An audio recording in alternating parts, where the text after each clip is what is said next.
Okay, okay, okay, okay. Okay. I guess it's a motherfucking two hands up kind of thing.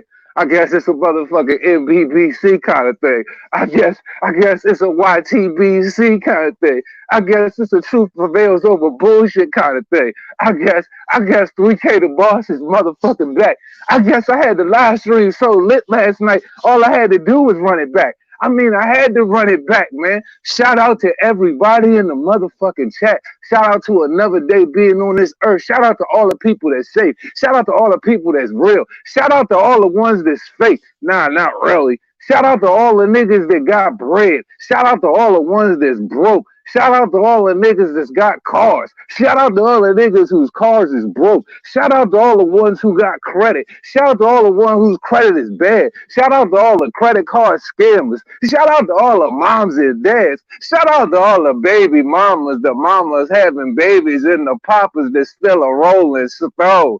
Oh, it's your motherfucking boy.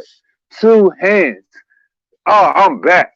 Oh, I'm all the way back. This is a motherfucking Deontay Wilder fan appreciation day. This is a Deontay Wilder fan appreciation day. First off, I gotta start off by saying all my love. All my love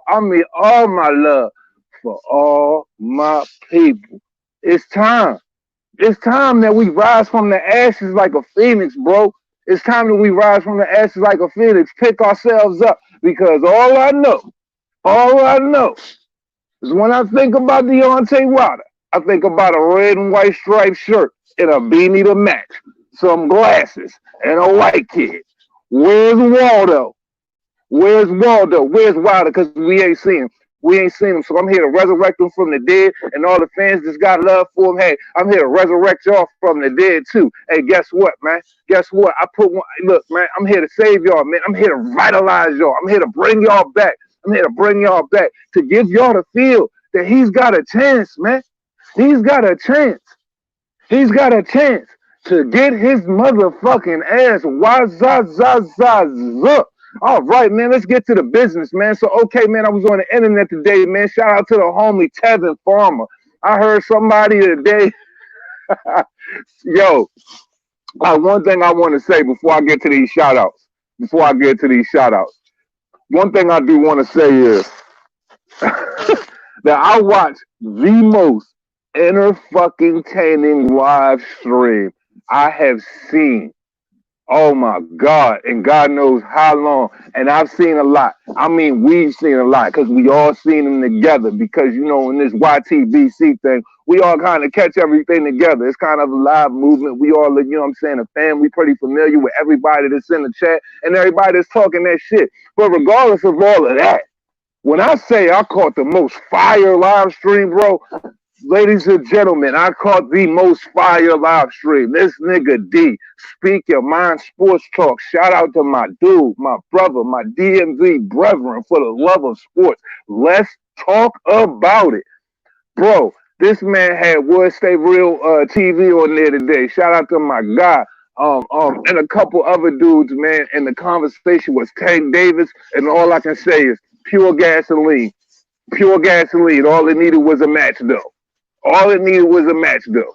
Either Wood had the gasoline and goddamn D had the match, or vice versa. But I don't know. Either way, that shit was all the way litty. It was all the way litty. Man, look, the live stream was so lit, my goddamn phone was sweating. My phone was beating sweat. My phone was sweating at the motherfucking bezel.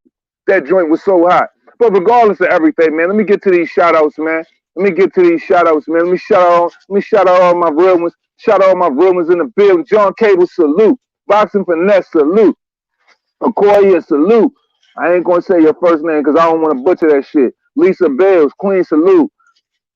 Patrick Dyson, salute. What up, Keeperson? Salute, my guy. Rod Street, salute. All that Constable, salute. Davey, salute. Miguel, salute. All that Constable, salute. Chance Smoke, salute. My nigga, Boxing Finesse. MBBC, the fuck up, salute. Black and Brown Boxing, salute. Hey, Miguel, I ain't stunting. My goddamn phone was sweating. The live was too lit. The live was too lit. I'm talking about, look, it was verbal warfare. The boys was going to war. I'm not going to call it warfare because it's all love, but I'm just going to say it was a good verbal sparring match. And if you haven't seen it, go to D's live stream. I believe, what was it on? The topic was on Deontay Wilder. I don't remember the topic of, the live stream, but I know it was today. It was this morning, and it was on Deontay Wilder. But all I can tell y'all is the shit was straight fire. Okay, so we got Tevin Farmer out here, yo, and Wood State Real TV. And this is how I segued all of that. And I'm going to tell y'all how I got this. So apparently, I guess Best Fight the Best came on, and shit got a little heated or whatever. And they was talking about Tank Davis, and he said, why didn't Tank Davis fight the nigga with the broke eye? Why didn't Tank Davis fight the nigga with no eye? So they started wilding, right? So Wood say, hey, you know how Wood voice is. Wood was like, yo, he was like, you lying. His eye ain't broke. He cross-eyed. I thought, bruh, I died. He said his eye ain't broke. He cockeyed. Yo. That's just one little snippet of it, bro. But it's so much gas in the live stream. You just have to check it out, bro. I'm telling you, that's one that's really gonna make your COVID-19 go real smooth right there. If you had a rough day, social distancing. Yeah, that's a good way to put it. If you had a fucking rough day social distancing, I highly suggest you go check out that Speak Your Mind Sports Talk thing. That shit was crazy. And I'm sure anybody in the building that knows about it, they can tell you too. That shit was crazy. I promise you your phone gonna be sweating at the end of that shit. I promise you your phone gonna be sweating. So yeah, man, Tevin Farmer is promising that he's gonna go out and he's gonna smoke JoJo Diaz in the rematch. He said he's gonna beat his motherfucking ass. And this is my thing. Man, Tevin, I ain't gonna talk about Zion because I ain't disrespectful like that. I like you, guy. You from Philly. You from the city of brotherly love. I feel like you operate in the Philly shell beautifully. You like to stay in the pocket and operate off the accountants. But what happened to you that night? What happened to you? That is the question. All I need to know is what happened to you, bro. Because when it came time to perform, if we're basing this off your face-off, off your face-to-face with JoJo Diaz when y'all did it outside in Miami, on a freaking Wednesday during the week of the Super Bowl. I remember it like it was yesterday. You was talking all of this trash. You was feeling swagged out. You was feeling you was on your championship shit. You was on your championship, You was really feeling yourself, poking your chest out. You was like, there's no chance. There's no chance that JoJo Diaz beat you. And the fact that you walked up to that man and you the one who initiated the conversation and you wanted that fight, and you went out there and you got your ass whooped. He performed. He looked great. You looked stuck in the mud all night, bruh. You did not let your hands go. And that's the problem with counter fucking fighters right there. That is the problem with counter fighters. Because you sitting up there, you talking all of that trash. Adrian Broner had that problem, and that's the same problem that you're suffering with right now. And believe it or not, the great Bernard Hopkins had that problem as well in a few of his fights. I feel like a lot of his fights, some of his greatest fights, wouldn't have been debatable. Like a good one I can name off top, Joe Calzaghe. A lot of his fights would not have been debatable, or there would have been no question of the winner if you weren't so counter defensive. And even if you're counter defensive, that's cool. You got to add a little offense to that. And once again, you were stuck in the goddamn mud all night, brother. I swear to God. You was a two-wheel drive Honda Accord trying to go off-road. I repeat, this nigga Tevin Farmer was a two-wheel drive 1992 Honda Accord with no VTEC. Trying to go off-road. Trying to make it through the power lines, and there ain't nothing but mud and clay in front of him. That's what he looked like in that fight. He went out there, he embarrassed himself, and for the way he talked that talk to me nice. For the way he talked that talk, he went out there and he embarrassed himself. You can't do that. Bruh. You can promise you're going to go out there and you're going to dance on that man, you're going to look good, you're going to beat him and do all of that good shit. You can talk all of that good shit all day long, bro. But I'm just saying, y'all know how it is for the talkers. Chat, y'all know how it is with the talkers. The one that talk loud, the one that talk loud, that poke their chest out or whatever, blase, blase, blah, and then they go out in that run, and then they get beat. Then they get beat. All of that talking is irrelevant after that because we don't believe you. We don't believe you. We saw the outcome of the last time you went out there and performed. And last time you went out there and performed, once again, you was a two-wheel drive Honda Accord trying to go up a fucking muddy, rain-infested road, bruh. Period. That's what we saw. So all of the shit you talking about, you gonna go out there, you gonna beat the shit out and do this, do that. Yeah, you doing what a fighter's supposed to do, but the public not gonna believe you. You might as well just take mental note of that shit, say that shit to yourself, make positive affirmations about you going out there and you whooping this man's ass and not saying nothing else about it. That's it. Don't say shit. Be confident in silence, bro. How about that? How about that? Because you playing yourself right now. You playing yourself right now. And believe it or not, I picked you to win that fight. I picked you to win that fight. And the one thing that I said would be the downfall for you in that fight, because you know JoJo Diaz, he just likes to go out there and sling it. He likes to go out there and sling it. He's one of those guys. He's a very offensive guy, very heavy, heavy Mexican style fighter. But you can tell, taking that loss to Gary Russell Jr., he learned a lot. He learned to pick his shots better. He learned to be a little bit more patient, a little bit more poised. He learned that you always don't have to dig in on the inside and try to smother your punches. So I'm saying this. You went out there, you thought you was going to work him and use him as a name, and you got worked. You got worked. So to say that by saying this, all of that Javante Tank Davis talk, all of that top guy talk, bruh, you played yourself. You played yourself because right now you're not looking elite, my nigga. You're not looking elite, bruh. You're not looking elite. You're not looking like Kobe beef. You're looking like you looking like bologna, the shit with the red strip on the outside. The one that come in the Baltimore Orioles pack, the real cheap shit. Yeah. You're gonna have to get it together. You're gonna have to get it together. You're gonna have to get it together. We need to see, and look, man, don't get it twisted. Don't get it twisted. I'm being hard on him right now because he went hard on JoJo Diaz and caught a hard ass whipping. But let's keep it all the way funky though. I'm gonna keep it all the way funky. I like Tevin Farmer for this. Because for a guy who got the belt and went out there and said, yo, I have aspirations of fighting other guys and unifying titles. He went out there and he fucking went.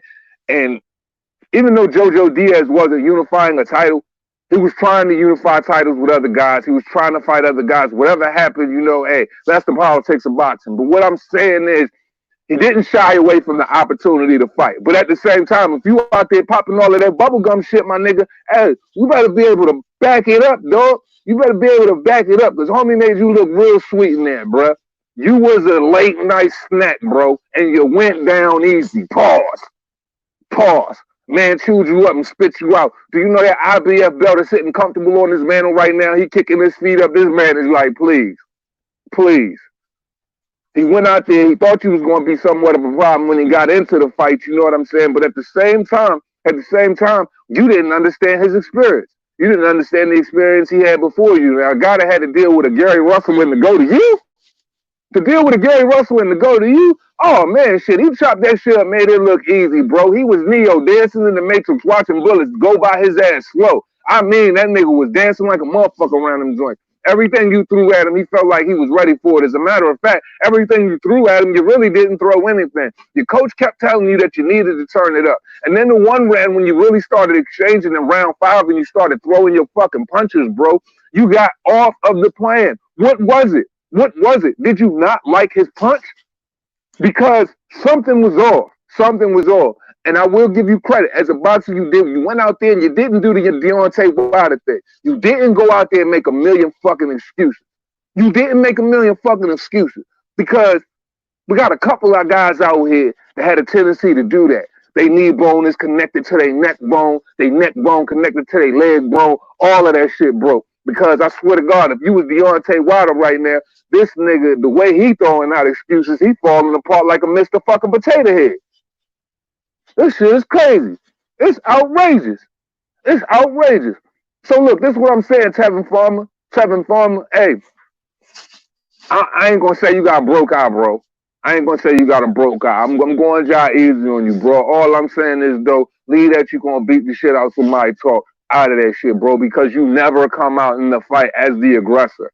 John O'Carroll. Now you gotta think of this situation. They set Tevin Farmer up. Tevin Farmer does take good fights, but at the same time, you gotta understand the past couple of fights were set up to be tailor made for Tevin Farmer to be counter defensive and be able to get his shots on the inside, probably catch him with a short hook in the pocket and knock these guys out. But if you can't open up on the offensive at any point in the fight, and you're just sitting there, bro, you're not leaving anything for the judges. I mean, you're not leaving anything but a one-sided fight for the judges to judge. And that's just facts. That's what it is. That's what it is, man. That's what it is. There's a real heavy push on to the next one. Like Hov and Swiss Beats said, on to the next one. There's a real heavy push right now. There's a real heavy push from the people at Top Rank, and I'm really feeling it. I'm really feeling it. There's a real heavy push from the people at Top Rank to get this fight in America at the Super Bowl, man. With Anthony Joshua and Tyson Fury.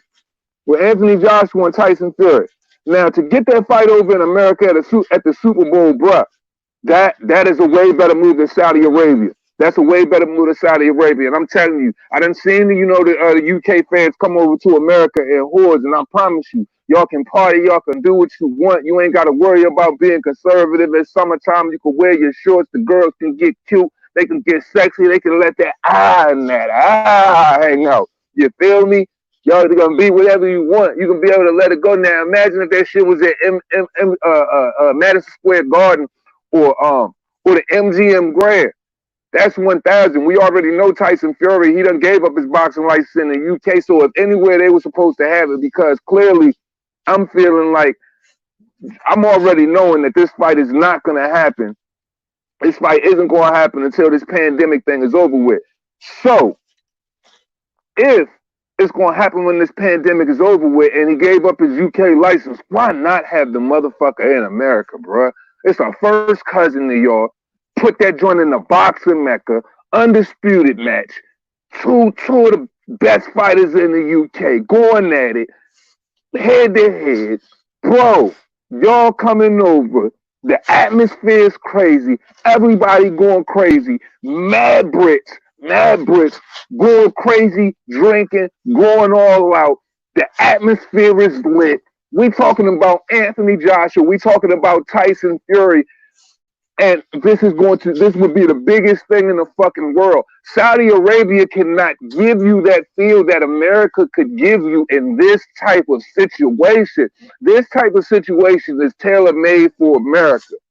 You're talking about the big stars. Anthony Joshua got that type of charisma where he don't got to say nothing. Literally, all that motherfucker got to do is wink. All he got to do is wink. Tyson Fury, talk that talk, real big smile, charismatic dude, always prep to show out, to be the showman, to be that guy, to bring that level of entertainment. Just those two individuals, mention those names, and putting that BS in the middle of those two individuals' name, Tyson Fury versus Anthony Joshua. Boom. That alone, you can feel the energy right there. The shit get you hyped. Now imagine Tyson Fury versus Anthony Joshua in Madison Square Garden during the fucking Super Bowl.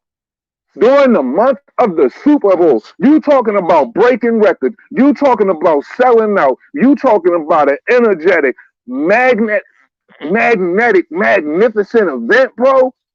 You can't do no wrong with that. And I'm just speaking, and for people who happen to just be coming in right now, I'm speaking for the fact that the UK can't be in the conversation. UK can't be in the conversation. Bruh, Madison Square Garden. The link is in the chat, by the way. Yo, you already know the energy. Y'all know the vibes. Y'all felt it already. Y'all seen it already. Y'all got a little dose of what big time boxing is in MSG for the first time in a very long time when Anthony Joshua walked in there and fought Andy Ruiz. Andy Ruiz isn't big time boxing, but Joshua's big time boxing. He sold that event out, bro. And look at the energy in that fucking building. And he fucking didn't even win. He didn't even win. Bro, that whole event, I was watching that event, bro, and I was looking around. I was looking at all the people. I was looking at the feel of it, bro. And that shit brought me back to like Riddick Bowe, Evander Holyfield. That brought me back to like Julio Cesar Chavez, Pernell Whitaker. I'm talking Oscar De La Hoya, Floyd Mayweather type crap. I'm talking Ricky Hatton, Floyd Mayweather type of crowds. That's what type of energy, bro. Now times that by 50, bro. Times that by 50. Because the two individuals you dealing with, times that by 50. Now I'm telling you, you in for something that Saudi Arabia can't give you. You went for something Saudi Arabia can't give you, and I'm gonna tell you why they can't give it to you, because it's too fucking conservative. You can't go like that. You're not in a position where you really can be yourself. You can be yourself, but you can't be who you want to be at any given time, because you already know there's a certain protocol, there's certain rules and guidelines you gotta follow over in Saudi that you ain't gotta deal with in the U.S. You don't got to deal with none of that in the U.S. Man, look, I'm telling you, Anthony Joshua was on the verge of break. Anthony Joshua simply is big time boxing. When Anthony Joshua walked at MSG, I felt big time boxing coming back to the forefront, because when you have a megastar boxer, he shines light on other boxers and gives them a name as well. Like, case in point, let's look at Andy Ruiz right now. Let's look at Andy Ruiz right now in this situation. All of the other individuals. Now let's go down the line from Deontay Wilder first, to Tyson Fury, to Luis Ortiz, to goddamn to Dillian White, to Jarrell Miller. All of these dudes who turned that down, and for Andy Ruiz, the so-called fat kid who nobody knew, who jumped in the ring, he got a name.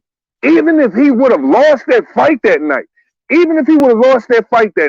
you looked at the event, you look at the people in the arena, and you look at Andy Ruiz's style and his ability to throw his hands, for all of the casual fans that got to experience that, they got to hang on to a chunk of Andy Ruiz. And I'm talking about that experience that he has in the ring, that ring IQ, that amateur pedigree of having 105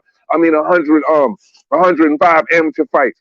They will understand, who Andrew Ruiz really was, and he put up a valiant effort, and he would have walked out of there, and he would still had a name. See, that's the problem with boxing right now. You got motherfuckers who have a name, who have somewhat a name, that don't want to meet up with the other guy who has somewhat of a name and have a fight, so they both can propel themselves to stardom, so they can fill up an arena, so people can have a certain type of energy, and boxing can revive itself from being a niche sport. It can revive itself from being a niche sport. That's what happens when two people come together and make a fight. That's what would happen if Bud Crawford and Errol Spence makes a fight. You want to see boxers cross over? You want to see them cross over? Make the fight. And I promise you, you're going to see over 1 million tickets sold. You're going to see people filling out the arena. You're going to see a certain level of energy and a conversation that's going to be had for months on end. And when you look back on history, if you look back on whether it was Errol Spence and Bud Crawford, or even speaking on the Tyson Fury, Anthony Joshua having it in the States, potentially during the Super Bowl, if you look back on time and you look at that, wow, that's legendary. People not going to remember the check. They're not going to remember the check. That's why it was very important for me to put John Fury in there saying, people remember you for what you do in life. They don't remember you for money. They remember you for what you do. So at the end of the day, if you want to be legendary and you want to be popping at the same time, you would make that fight. Motherfuckers, I'm trying to revitalize the game. I'm trying to make people bigger than what they are. I'm trying to help motherfuckers see that it's a simple formula. It's a simple formula to pugilism, bro. It's a simple formula to boxing and the succession of it for decades, for years. Boxing will never go away. People thirst for combat. People crave confrontation. But at the same time, you can't water it down and make an experience where people feel as though it's real and give these kind of weak ass WWE kind of actors in here. Because some of these guys you putting in the ring with real boxers, these motherfuckers ain't boxers, man. They not boxers. You got one guy who really know how to box. Then you got another guy you grabbed off a scaffold that just ate a double stack Italian sub from Wawa with extra oil on that joint and extra vinegar and extra aioli, and he jumping in the damn ring. It's too lopsided. The formula is so simple. If you take a Jamal Charlo, the problem that that I'm hearing a lot, like on me and Nuke show, the eviction notice. Shout out to my man, the landlord boxer Nuke, IVFP.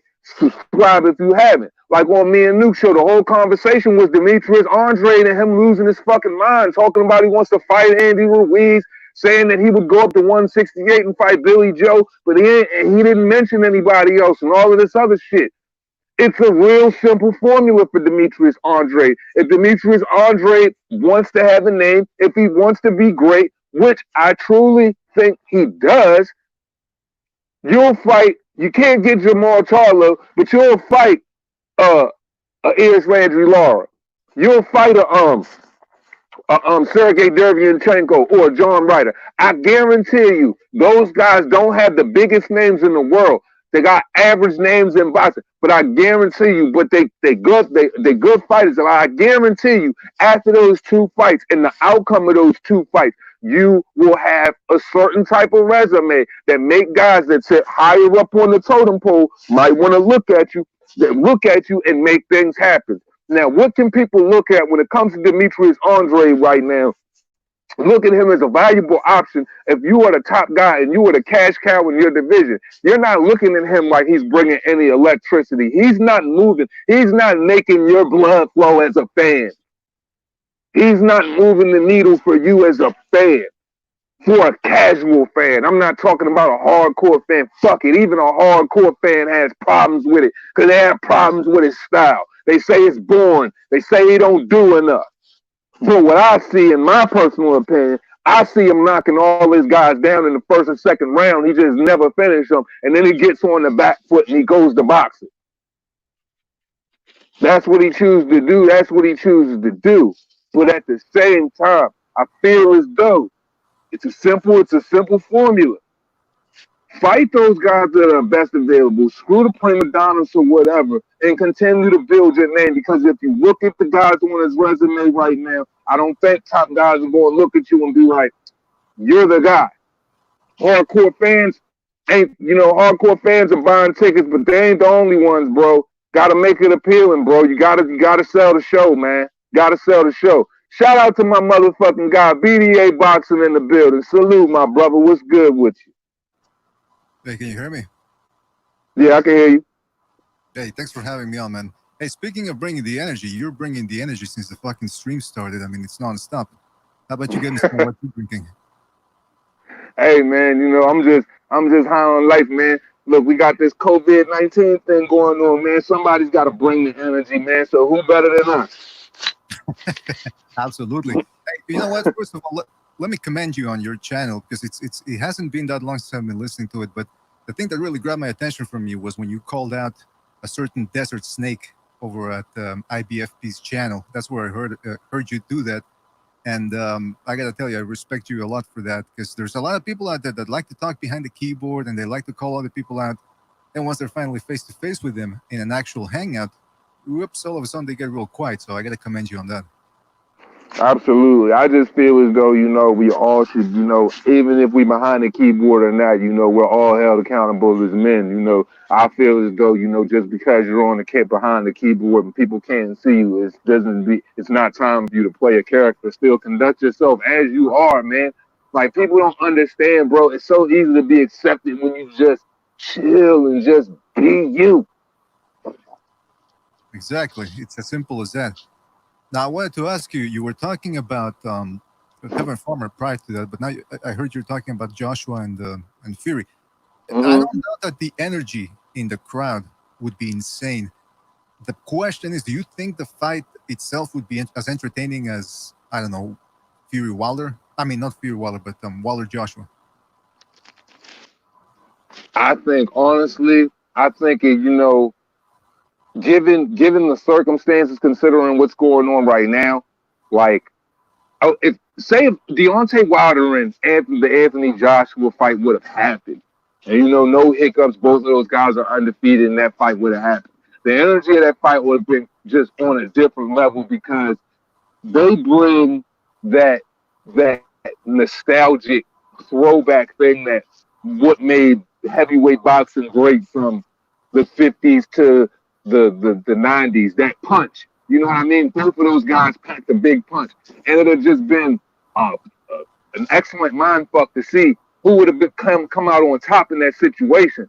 Now, given that that's changed and it's Tyson Fury and Anthony Joshua, I feel as though if Tyson Fury wouldn't have attacked Deontay Wilder in the manner in which he did in the second fight and showed that he can pressure you on the front foot and put you on the floor, I think it would have taken away from the energy then.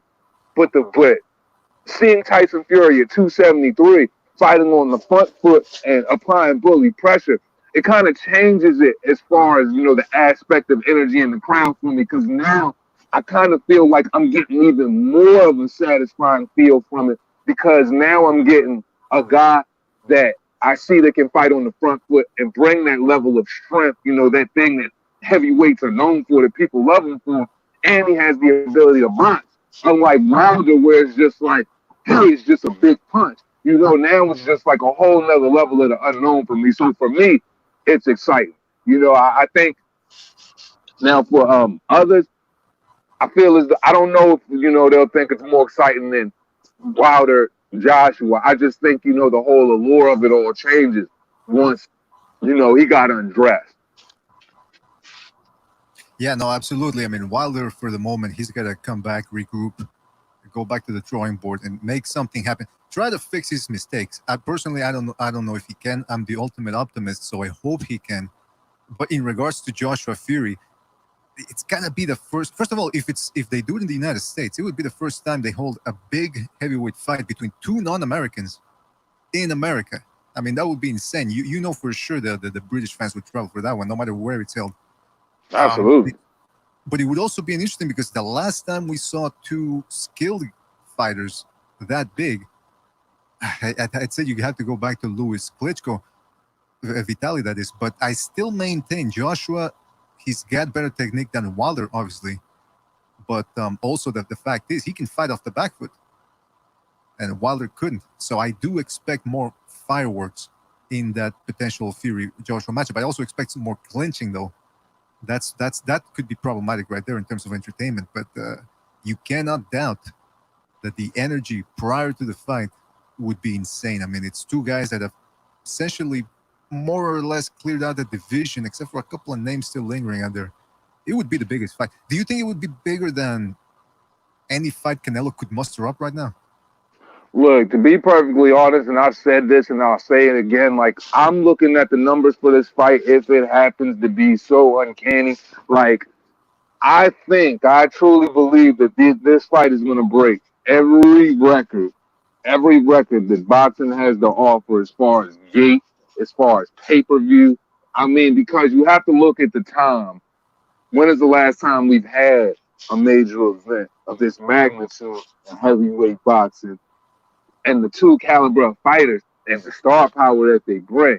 So just the energy alone from that in an undisputed match, and then factor in the fact that they're both from the UK and they're stylistic, man. I think it'll break every freaking record. I definitely see it doing over 2 million pay-per-view buys easy. That fight could actually do 3 to 4 million buys, man, easy. Once the numbers come in, because it's such a big fight. Anthony Joshua alone, Anthony Joshua alone is a sold out arena. Now throw Tyson Fury in there too, and all the boxing's jewelry. Wow, it's gonna sell out. Yeah, man. Because I mean, you have to figure in they would bring in the British crowd, they would bring in the American crowd if they hold in the United States. You know for sure the Mexicans are going to see. I mean, this is just a big fight that all boxing fans, no matter where they're from, are going to want to see. So and then the heavyweights, they're the ultimate sellers if you can find them. And these two fellas certainly seem to be able to provide the numbers that they're looking for. So it would be quite the event. Yeah, man. I think it's definitely it's man. It's gonna be one for the ages, bro. It's gonna be one for the ages, and the fact that it's a top rank, it'll be a top ranked zone co-promotion like the card. The card. You know how Eddie Hearn is about big events, especially bringing in the year or ending the year. Big events and putting cards together. Man, with top ranking the zone, Eddie Hearn's always like with his co-promotions, he's like, well, screw it. Let's do a UK versus USA. Have UK versus USA fighters going at it. Let's make it like that. Or he'll be like, well, let's do top rank versus the zone fighters. Vice versa, whatever, and make it real sweet. And then if you look at the stable of fighters that they could bring together in the fights that they can make, you could probably have two or three other championship. You can have a night of all unifications if you wanted to. It'd be easily done. You can have a night of all unifications, and put, your young guys, your young guns, your young prospects coming up on the undercards, like your Emma Williams or your Otha Jones and, all of those guys. You can bring those guys in there too. But, man, the undercard, man, that could be a spectacular undercard, man. Like, I'm looking at it like, shoot, man, what if bro, Tyson Fury and Anthony Joshua, I'm like, shoot, if you can't get the Lomachenko thing worked out, why not a Devin Haney versus Teofimo Lopez unification? Bro, if you threw all four of them on one card, like, oh my God. It would be the perfect opportunity to do so. And like I said, I'm the ultimate optimist, but I mean, boxing has shown before that if they have a main event that's solid and that it's that big, they usually like to skim a little bit on the undercard. Yeah, and see, mostly they do like to skip on the undercard, but in Eddie Hearn's defense, he doesn't do that on his big events. He likes to bring you at least he likes to bring you a couple title fights, and then he likes to bring you a known B fighter, just like good, just some good dust stuff in there, and then throw his guys in there. But that's not every event isn't geared that way. I'm just speaking on in the sense of Anthony Joshua and Tyson Fury. I feel as though that event they would make that event magnetic from top to bottom. Because that's the one event that everybody in the world is going to be truly tuning in for, and I mean coming from all over the world to fill into this arena and see. So you're going to have that. You're going to, man, look, top billing. I'm talking about Anthony Joshua versus Tyson Fury, and then underneath of that, shoot, you could do like Dimitri Bivol versus shit. Shit, he already fought him. That's right. I was about to say he could do the boy beat Jesse Hart, but he already fought him. I mean, shit, Dimitri Bivol, Arthur Beterbiev. Man, you got so many options. I'm just saying, if you have one event of that magnitude, and it's a thing that you're only going to see once, it's never going to happen again. It's never going to let's. I want this to sink in everybody's head. This is an event that we're only going to see once. It's never going to happen again for God knows how long. And it's going to be an undisputed fight against two UK heavyweights, and it's brought to us like the card has got to be stacked. It's got to be stacked, and it's top ranked in the zone. These are two promotions that believe in their fighters. They don't have a problem with letting them mix up. If I think of 2019 alone, I can think of 6 co-promotions off of my head. I'm talking about from Lomachenko to Campbell. I'm talking about from Crawler to Lomachenko. I'm talking about from Jose Ramirez to Maurice Hooker. I mean, the list goes on and on. So it's endless possibilities of what you could do for that one particular evening, and you could just make a great fucking night of boxing. Or a perfect thing they could possibly do to get Naoya Inoue, introduced into the American market. You could put Naoya Inoue as the co-main. Have him fight Casemiro or something like that on the co-main. You're right, man, because I mean, they would be airing this. We have to assume it would be some sort of union between ESPN and The Zone, both of which are now airing fights via application. So it would behoove them to actually, like you said, pack that card and show people, the casuals, hey, look, this is what we offer. These are the type of fights, the fighters we have in our stable. Why not do it, you know? And here's the one thing I hope doesn't happen. As long, whether it's world-class fighters or not on the undercard, please no more YouTube stars. I don't want them bringing in the fat girl who teaches sex positivity or the gay guy that shows you that you can live with HIV. I don't want to see those guys. I want to see actual boxers. So no more Logan, what's his name? Paul Logan? Yeah, Logan Paul, yeah. Yeah, please no more of that, man. Just actual fucking fighters. And now we knew it, like you said. Right, like that's what I'm saying. Like you just signed Naoya Inoue to Top Rank. That's the perfect storm, man. It's the perfect storm. Like it's the calm to the perfect storm. Like you put Inoue on that co-main, bro, with his explosiveness, with his ring IQ, with that punch, man, and let the world get a hold of him, man, and that $1 million smile, bro. I'm telling you, America would take to him so quick, bro. They would take to him so quick. Like I'm just saying, it's an unlimited supply of options what you would do with an undercard. And I saw somebody in the comments say something about why would you stack an undercard if the whole world is watching? Because once again, if you didn't hear, you're just getting here. Boxing is a niche sport. There are not a lot of eyes on boxing. So when you have the two biggest fighters in the biggest division, you want to take advantage of putting your best fighters or your best prospects in a position to where they can shine and they can be seen. So you're going to want to put them in a position where all eyes are on them. If you have a prospect and you want them to be a big star in boxing, you want them to be a champion. You don't want them fighting in an arena where nobody is seeing. How can you build a profile for them?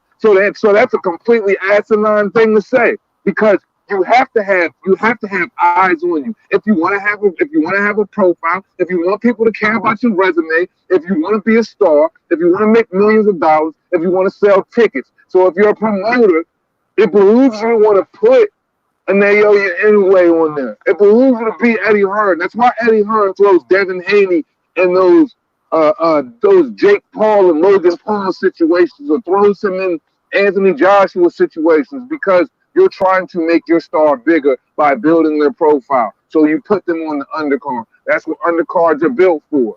It's a large reason for undercard. So you're not going to become anybody if nobody sees you. So if you know this kid is a stud, or if you're a promoter and you have a kid that is a stud in your stable, it behooves you to want to take him and put him in front of the world, because the world is going to be like, I want to pay attention to that guy. It's no different than the world getting a hold of Lomachenko's footwork. Get a hold of Lomachenko's footwork, got hypnotized, fell in love with him. So it's all about being seen, and while you're at your best in your craft, and the best moment in time. So you got to take advantage of that. It's all about taking advantage of your opportunities. And for me in boxing, and especially being a content creator, I'm always going to give ideas and be highly opinionated in the most positive ways and give ideas on what should be done. Because, like I said, boxing used to be the number one sport. It used to be the number one sport. It didn't used to be at the tail of the donkey's ass. Boxing never was that. Boxing was always at the forefront. Now boxing is pushed to the back. So I'm trying to get it back to the front. So you gotta want big events. You gotta want big fights. And when you have two guys that can do that, you gotta go all out. Because how many fighters can you point to and they say they can do that as well? There's not many. You can count them on one hand. Who that, Red Glove? Red Glove, is that you? Pacquiao. Hello, brother. How are you, Mr. Two Hand? I am from Philippines. Beep, beep, beep, beep, beep, beep. Bobby Pacquiao in the house. I'm on Pacquiao. We don't call in the Philippines. We don't say Pacquiao. We say Pacquiao. You know, I am from Philippines. I ain't just so happy.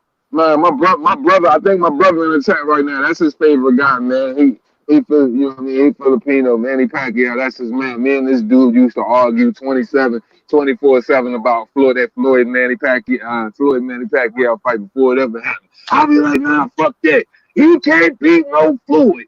Woo, woo, woo. We've been going back and forth like crazy. Shout out to my homie Keith. But yeah, man, shout out to Red Glove, man. What's good, bro?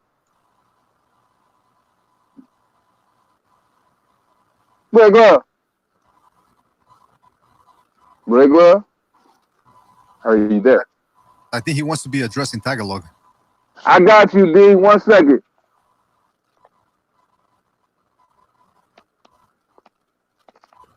The link is in the chat, bro. The link is in the chat. All of my guys. All of my friends. All of my friends. I want to hang out with all of my friends. The Pacquiao's gone, by the way. Pacquiao done disappeared. What they pulling magic tricks? But you know what, man? In regards to what you were saying about the undercard, man, I hope, I have higher hopes than usual that they could actually stack this card, because Eddie Hearn seems to be ahead of the curve when it comes to boxing promotion. I mean, he's young relatively compared to all these other guys like Bob Arum. It seems like Bob Arum and all these other guys that were stuck on the same old thing. This works and this has always worked. Fine, let's continue with this. Eddie Hearn, he's doing live streams. He's interviewing his own fighters. He gives a whole bunch of interviews every time he goes to a fight. I mean, this is a guy that is really trying to move on and make it in the 21st century. So hopefully, like you said, he does think outside the box and convince these other promoters, hey, listen, we got a golden opportunity here. Let's make it fucking happen and put in all these other stars we have. Hey, I'm back. Sorry, Absolutely. Can you hear me? Can you hear me? I can hear you, my friend. Sorry, I can hear you, my friend. Sorry, my phone went off. I am from Philippines. In Philippines, I was saying we do not call Pacquiao. We say Pacquiao. Pacquiao. Manny Pacquiao. Hey, this is Pacquiao on the screen. This dude, yo, Manny Pacquiao looked like I think on the low for real, I think Manny Pacquiao was a real life serial killer, bro. Because it really disturbs me, this man's ring walk, bro. This man ring walk really disturbed me. He always so happy just bopping down to the ring, bro. Got the Eye of the Tiger and shit playing behind him, bro. Man, and then he just go in there and he kicks hella ass, bro. Oh man, that's you scary, play football, bro. man. You play football, right? I know you was an athlete. You play football. When you get on the field, man, it make you happy. Even if you're killing them, it make you happy. This is why me as a Pacquiao fan, I am very excited. I'm always happy. I'm happy-go-lucky, Yeah. See, smile.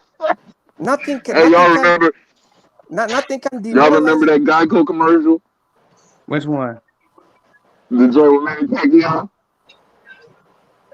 The joint where he's sitting in the office and stuff like that, and it's just like he start punching his shit. You have to imitate him like a Pacquiao, like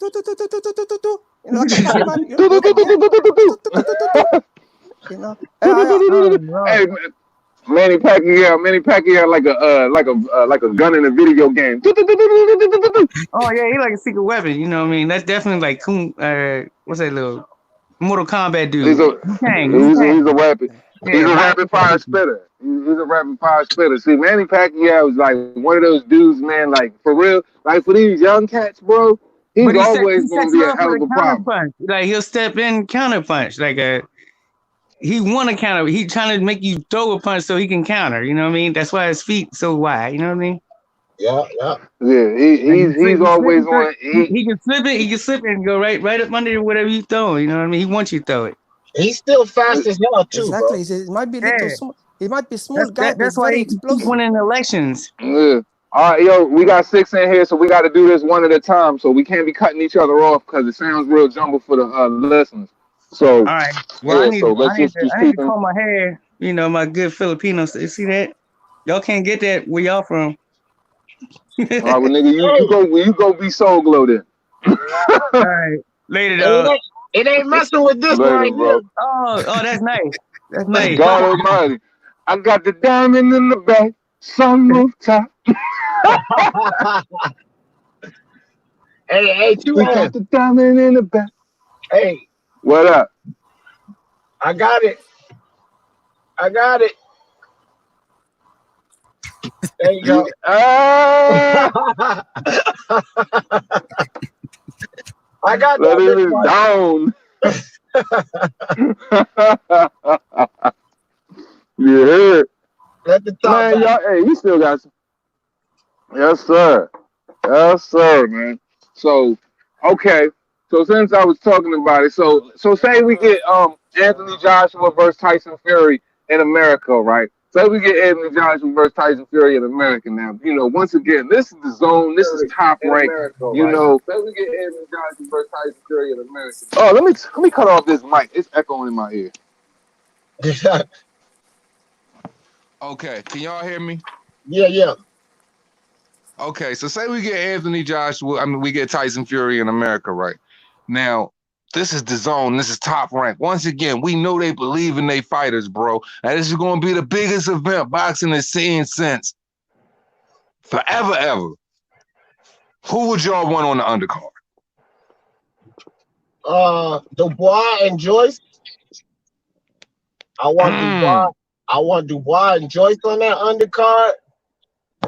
I want Tyson Fury's with Top Rank. So a co-main event with Teofimo Loma will be fire, dog. Bro, that's what I was saying, D. But guess what, though? I said, since it's the zone and Top Rank, I said Eddie Hearn likes to do USA versus UK when he co-promote, or he like to do the zone versus Top Rank. So I said, well, shit, if the Loma Teofimo thing ain't in order, that breeds the calm for the perfect storm for Devin Haney and Teofimo Lopez would be perfect for that undercard. Yo, that would be fire. That would be fire. And then they don't have to jump through no hoops either, because fuck PBC and Golden Boy. They could just do all of that shit in-house, matchroom in the zone. Exactly. And bruh, on that stage, on an Anthony Joshua Tyson Fury undisputed ring lineal undercard, bro. Yo, with all the jewelry and boxing on the line, those dudes would be superstars after that. Superstars. After that night of fighting right there. Hey, look, check it out. So you got Fury Joshua, Haney, and Teofimo. You got Joyce and Dubois. So go ahead and put that last fight on there, since it's top rank 2, Anoy and Castamero. Full card. Bing. Hell yeah. And hello, Rodney, to answer your question. The big fighters wouldn't have to give up money for an Anthony Joshua Tyson Fury fight. That fight is so huge. You've got every promoter at every major company, every major country trying to get a hold of this fight, trying to get the rights to this fight so they can have this fight in their country, because they know it's going to sell out regardless. People are going to come in droves. It's going to do major numbers. Anthony Joshua and Tyson Fury wouldn't have to sacrifice anything. Shit, the back ends alone would pay those kids, would pay everybody on the undercard, pay those guys as well. I mean, their money is going to be good regardless. Like I said, Anthony Joshua alone is a sold-out event against a B or a C level fighter. So you put Tyson Fury in the mix. I'm talking about this fight has Scrooge McDuck vault loads of money written all over it. DuckTales. But you know what, man? Like D. Jefferson said, put somebody in there like a Dubois, because you definitely need to put a heavyweight in there to whet the appetite for other people. For, like, let's say either Joshua or Fury wins by convincing fashion, and there's no need for a rematch. Let's say you need to have a heavyweight as a backup to get people interested for what's down the line. So how about, I know this is going to be a controversial pick, but this is boxing. It's the land of 5th, 6th, and 7th chances. How about you get Jarrell Big Baby Miller in there, another big heavyweight, undefeated. You know he's going to promote this fight. He's a big talker. Put him in there against another heavyweight too, or put him in there against Dubois if Dubois is like a Hergovich. Put him in there with Hergovich. Absolutely. Yeah, that would be good. That would be good. Bro, I'm telling you. Or look, I got a good one for y'all. I like Miller. I like that BDA. How about Miller and Rivas, since we haven't seen him in a while? Ooh, yeah, that'd be a good one too. That'd be a real good one. For real, Miller needs a guy. Miller needs a guy that's a surefire, like that's really credible. He needs somebody that's credible on his resume, especially because a really credible name would do it. It would mild all of that A and B sample, all of the PDs and stuff he was on. It would kind of subside that a little bit. He's got to fight a name, so it would be perfect, man. I mean, shit, you get Miller in there with like, man, you get Miller in there with like a Hergovich or shit, a Joe Joyce or something like that, like. Yeah. Oh, I mean, it's plenty of names, really. Revis, Parker, Joe Joyce. I think Dillian White will be excellent. You know, Dillian White. They're both perfect. Dillian White. Perfect. That's a good one. Both Dillian White, you know, he's egotistical. He's very honorary, honest, and very egotistical. He is. Do you think he would be on an undercard of an Anthony Joshua Tyson Fury fight when he feels as though he should be the one top billing? Yeah, that's true. That's true. That's true. But remember this, because this fight is such a magnitude, you know, the whole world, the whole global people will be looking at the fight, you know, the money will be enough to be made. The revenue will be out of the blue. So Dillian White will be happy whatever paycheck he gets. He doesn't need to be in a main event, you know. I believe, you know, Miller and Dillian White would be fascinating. We need an undercard fight that's gonna make up the whole event in case, you know, AJ and Tyson Fury becomes very boring match, because at the end of the day we don't know how the fight's gonna turn out, you know. So we need another main event. So I think Dillian White and Gerald Fat Baby Miller, you know, the PDD, you know, they're both, you know, done for the PDD. So it just makes sense, perfect sense. You know, Dillian White is an honest man. He's from the street. He don't do shit. He doesn't back out. You know, he's willing to take any fight. Look how many times he's been calling out Donkey Wilder. 2 minute time for many years. He declined the big offers, big checks. So you know, in this situation, after the pandemic, if this whole fight happens between AJ and Tyson Fury, it only makes perfect sense. Gerald Big Baby Miller is in top rank, is under Bob Arum, and hey, you got Dillian White fight basis. It makes perfect sense under Eddie Hearn. Hey, you earn with Hearn. You know, the only thing wrong with the Manny Pacquiao impersonation is you speak English too well. Yes. No. In Philippines, we do take a lot of English classes. I try to brush up my vocabulary, you know, my speaking. I maybe one of the few people can speak good English. But in Philippines, you got people who speak good English. I mean, you heard Pacquiao, you know, the way he speaks, you know. You sound like the guy that called me. You sound like the guy that called me last week from claiming to be from Microsoft. That's what you sound. That's not exactly what Nigga sound like part of Geek Squad. In Philippines, we talk very fast, or, you know, this is how we are. And I try to, you know, clean up my English, you know, try to improve my English, you know. So talk fast for all my friends. Talk fast for all my friends.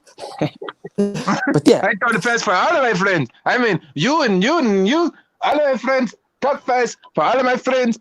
I can't use my radio no more because my uncle is smoking the antenna.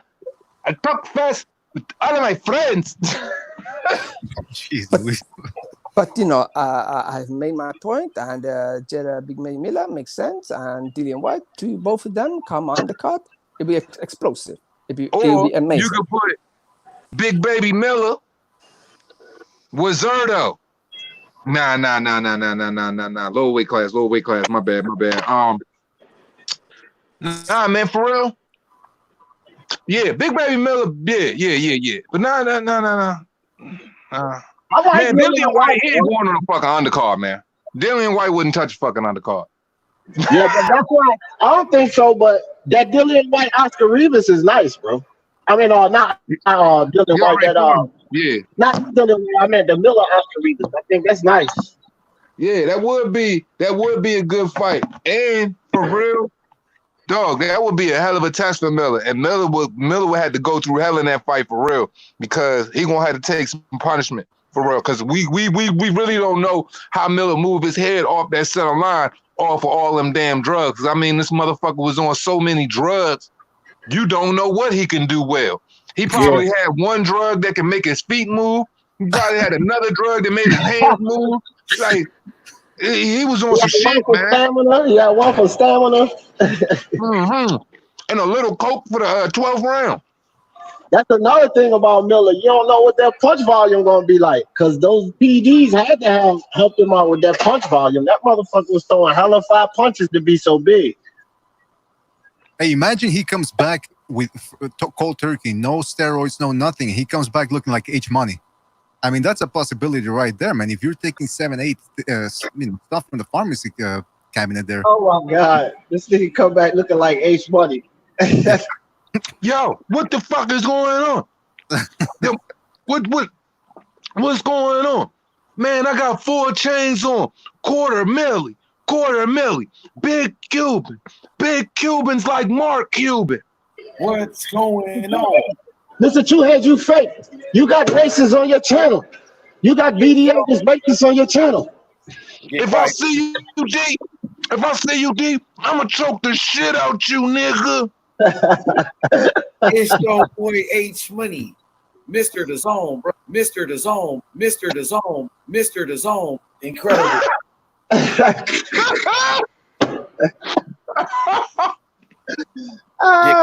Pulling out facts and evidence.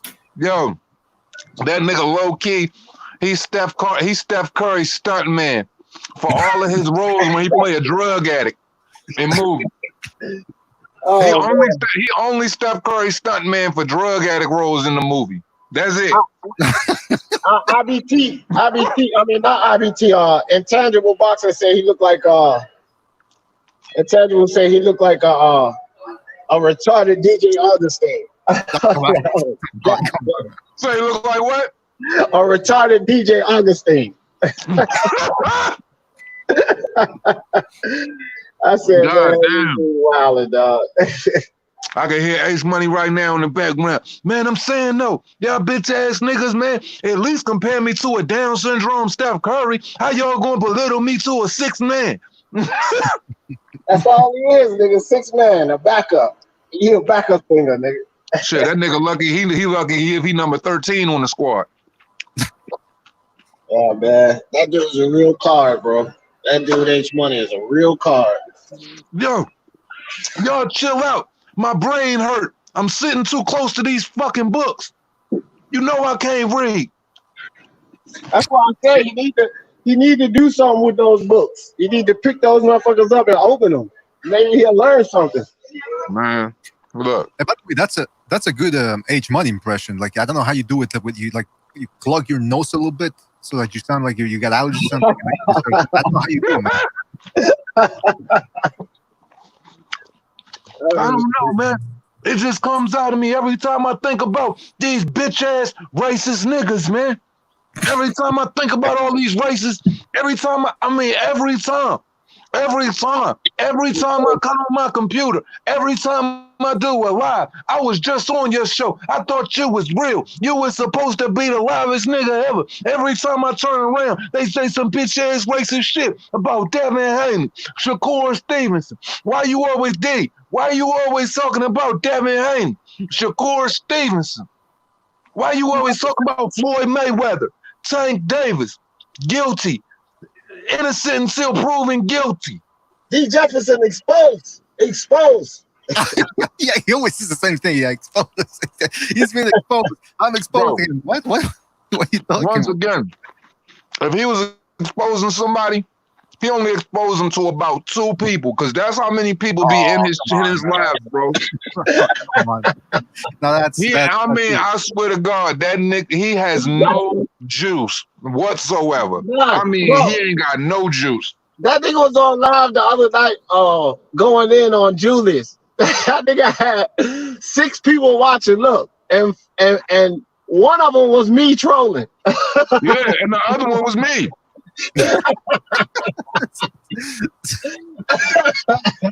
I just didn't say nothing because I was on my account. I didn't want him to think that I was just over there locked in watching them, because for real, I watch a lot of these dudes that be acting extra extreme because I want to know what they doing if ever I got to chop them up. But at the same time, like, He's a funny dude for all the wrong reasons. Like, I watch BFTB too. He one of my favorite channels. You want to know why? Because he's retarded. Like BFTB, like you gotta take all of the sensible, you know, the logical, the analytical, do away with all the politicals. Do away with all of that. Take all of the O's out of it. You got to deal with him on a crusted ground level basis. Like when I watch BFTB, bro, I watch that joint when I have like one brain cell. Typically during the time when I'm smoking medicinal marijuana, brought to me by the state of Maryland. All legal. Anyway, so yeah, I just watch him and crack up because the whole time he's just spazzing out. And the whole time I'm looking at him, bro, I'm thinking of a Chihuahua. I think of the Chihuahua from Taco Bell. Oh, and yeah, like for real, bro. Like I think of the Wawa, the Taco Bell, the Taco Bell Chihuahua every time because he just like imagine BFTB yelling right now. And then I know somebody's got a name. Everybody has had a friend or somebody that had a Chihuahua in their life, and that bitch was barking. That's BFTB. Bro, you just don't know what the fuck you talking about. You stupid fuck. You stupid fuck. Bitch ass nigga. Like, yo, he had me bitch ass nigga. You bitch ass nigga. Eat shit, Smith. Eat shit, Smith.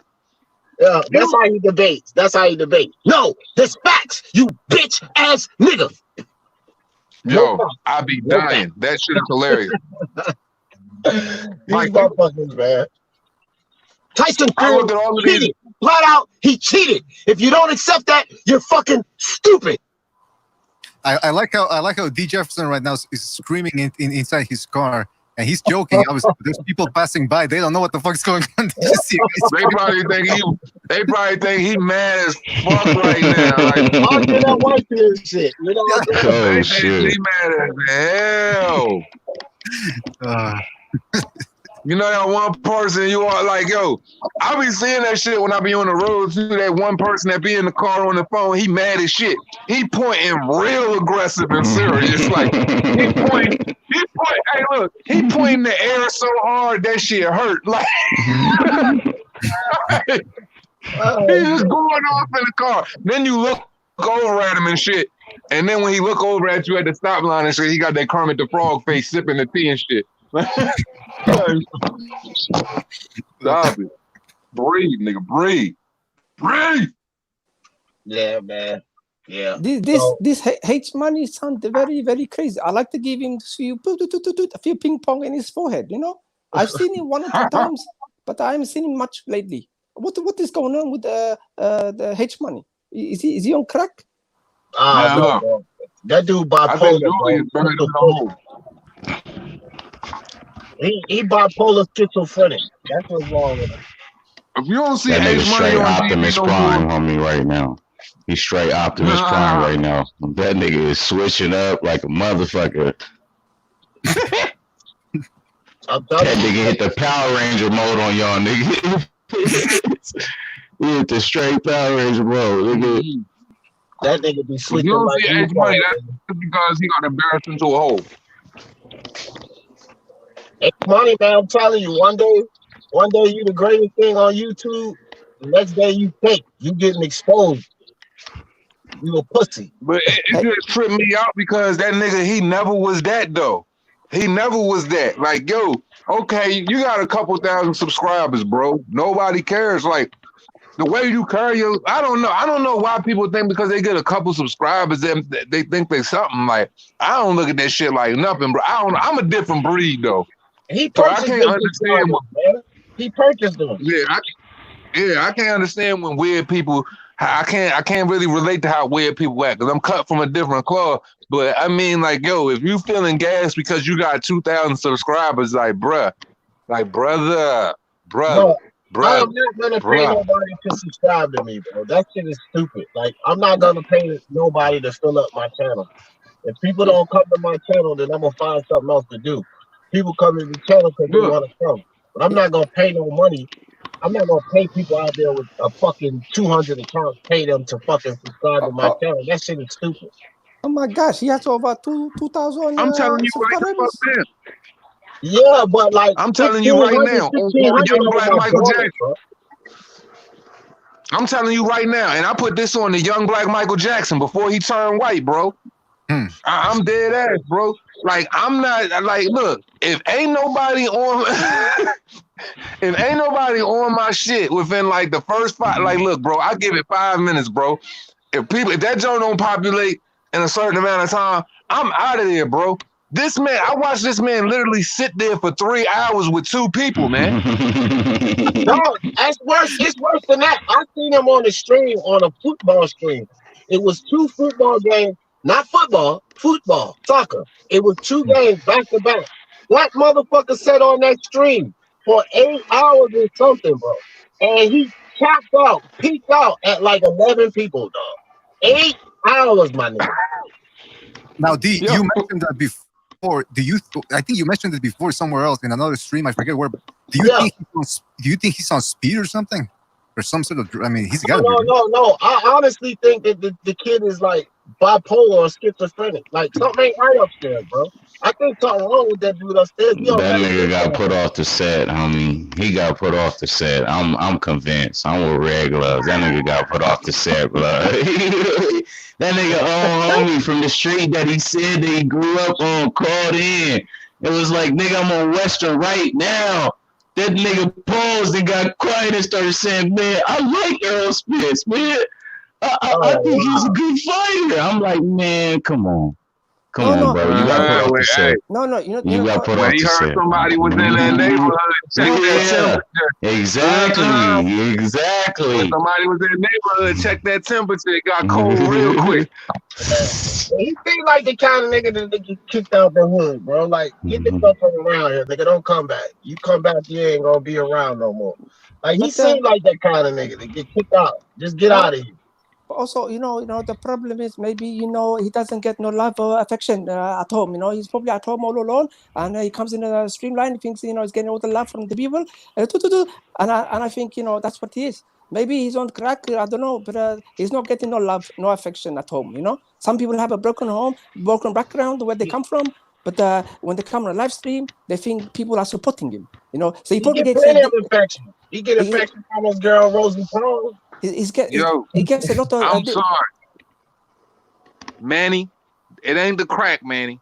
It ain't crack, because crack makes you more of a reclusive individual.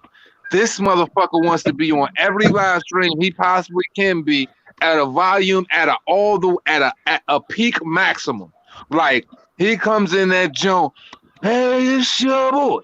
I see you out here. You doing big things and shit. I see you shining. You got the channel going on. I see you. You know what I mean? You've been rocking out here real tough. Everybody looking at you. Got 70 people in the chat turning up, showing you love. I just had to come through, say what's up. Maybe I could get an interview. I see you getting on the Zone Top Rank PBC main event. Man, see with the Sunderland fam. Man, I see you doing it all. What is up? What is up? Can a nigga be down? Get some bitch ass. So, Mr. So you people, Mr. Tupania, Mr. Tuhan, you saying he goes 100 miles per hour when he's talking? He's talking very fast. I'll give you 100,000 miles per hour in his forehead. I've not seen him very long, but I've seen him 1 or 2 times, and he talks very fast, very, very fast. What's up? You a straight hoe. What? Mr. The Zone, bro. Incredible, bro. Big B's though. Big's on squad. Yeah. Hey, Mr. Two-Head. Millie on my neck though. He got y'all remember the Diplomat's first CD? This nigga running around here wilding. He got half head, half ball. He said he can't bullshit. Yo, Joel's running around here wilding. He out here robbing niggas. He got half head. He half bald.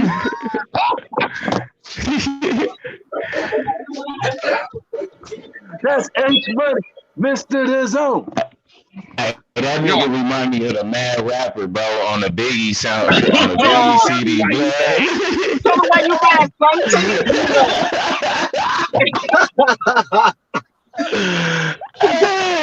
Hey, I'm gonna hit him with that shit.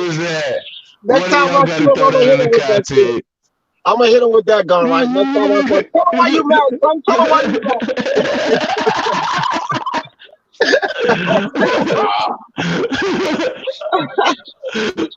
don't know.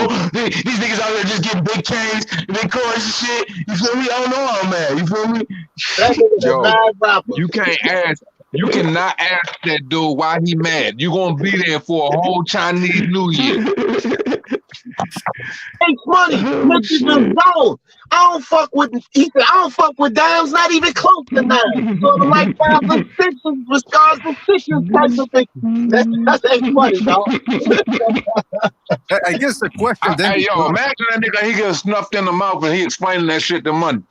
Hey, yo, I was just there on the corner. He pulled up, jumped out the Cavalier, walked up to me, mop, hit me in the mouth, hit me again, mop, I fell, hit the concrete, he hit me in the ribs, you know what I'm saying? Broke something, I felt it, I peed on myself a little bit, he jumped in the car, he peeled up. He peeled off on me. I tried to get up. Homeless motherfucker, homeless bitch ass racist nigga, white nigga walked right past me. He wouldn't even pick me up. I'm like, you could at least put my arm on the gate or something. You could at least put my arm on the gate. You seen I was dizzy. Bitch ass nigga, he racist. He wouldn't pick me up because I'm a mulatto. He wouldn't pick me up because I'm a mulatto. I got home, I had to ice it down. I took it straight to the internet. I said, I'm gonna expose this nigga because he a bitch because he jumped out the car and he hit me while my back was turned. Big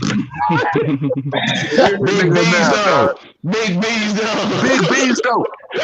Hey, you can hear him. Yeah, he punched me in my mouth. I still got my chains though. I still got 4 chains, $250,000 with a fucking mouse over my eye. $250,000 for the spunk knot. Real rap.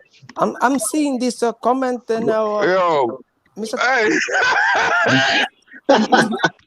Mr. Tuhan, I am seeing my comment from Patrick Dyson says fake Filipino. Hey man, don't disrespect me. I am from Philippines and it's almost 9 o'clock in the morning. Yeah, you fuck off. Beep, beep, beep, beep, beep, beep. Sorry. This nigga, H Money, look, have y'all seen that? Gonna cook you in the car.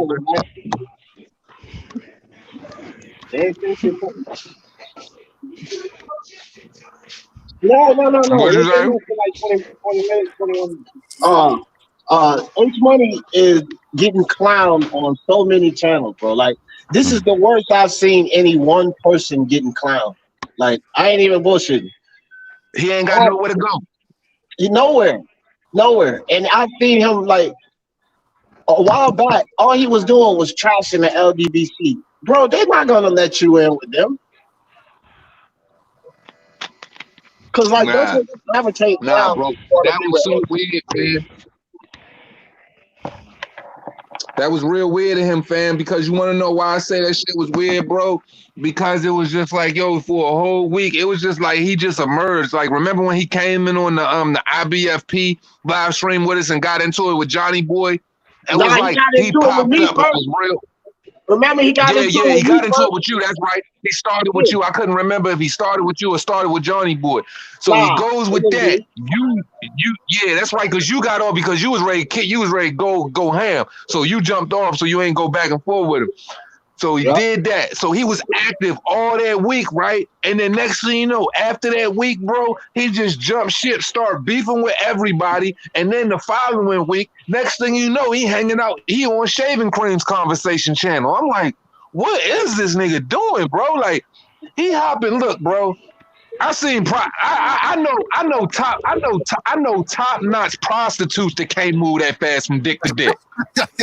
Like, on God. I know the best prostitutes on K Street right now. I swear for Lord, them bras can't hop from dick to dick that fast. I mean, shit. Man, that man, look, bro, like for real. That was probably the most record-breaking dick riding I ever seen in my life, bro. That man played music. He played musical dick for a whole 2 weeks straight. He's trying to go jumping from pole to pole. Jumping from pole to pole, man. Did you ever hear him on Mark's stream? Did you ever hear him on Mark's stream? I was on Mark's stream when he came on there. This is before he didn't like Mark, but he was on Mark's stream. He was like, bro, you the go to this thing. I'm trying to be like you. I'm trying to get like you. You the GOAT. You got to let me know how to get my channel up like yours. 2 days later, he want to fight him, man. He want to fly over the island and meet him in the ring. Like, yo, I swear to God, it be tripping me out how these niggas always swear to God they gonna pull up. Yo, first of all, we on the internet. You have no idea if I'm 5 minutes or 5 million miles away from you, my G. You sitting up here talking about you gonna pull up. Man, you can't even pull 30 minutes up the street from your house, nigga, because you ain't got no damn gas money. Like, nigga, you got to call somebody. You got to call somebody to get a goddamn ride, and you talking about you gonna pull up on somebody. What you gonna do? Call your man, hope he off for work, tell him you gonna give him $20 for gas because you got to drive maybe an hour and a half away. Hold on. Who? Nigga, I got the Cuban link. The Cuban link. Quarter mil around my neck. But seriously, okay, I got a question though. Who here hasn't been attacked by H-Money then? I haven't. Oh, you haven't? BD, I haven't. I don't even fuck with blood like that. You feel me? I don't even fuck with blood like that. They even be coming across that. Everybody who got attacked by H-Money gave him a chance, bro. That's what happened. DT3 Boone gave him a chance. He attacked Boone. I gave him a chance. He attacked me. Mark gave him a chance. He attacked Mark. It's just like that's just how LBFP gave him a chance. He fucking acted stupid on his show. Like everybody, even El Jefe, who had all the problems on his show, El Jefe gave him a chance. When that nigga came at DT's kids, that's when it was like that's when it took me to this point of no return. That ain't no playing right there. That's why that ain't no play. Like I'm really coming at you for some shit like that. Like this ain't no and I'm all the way being 100% sincere right here. Yo, at no point in motherfucking time will a nigga ever mention somebody's kid on this panel or anytime around me in no disrespectful motherfucking manner or say they gonna do anything about a kid, because I'm telling you right now, the internet shit is dead. We not doing nothing. I'm not. Guess what? If I stop talking, it's a problem. That's all I'm gonna say. I don't do no fucking talking on the internet. What's understood don't need to be fucking explained. But ain't no kids gonna be disrespected over no fucking boxing talk, bro.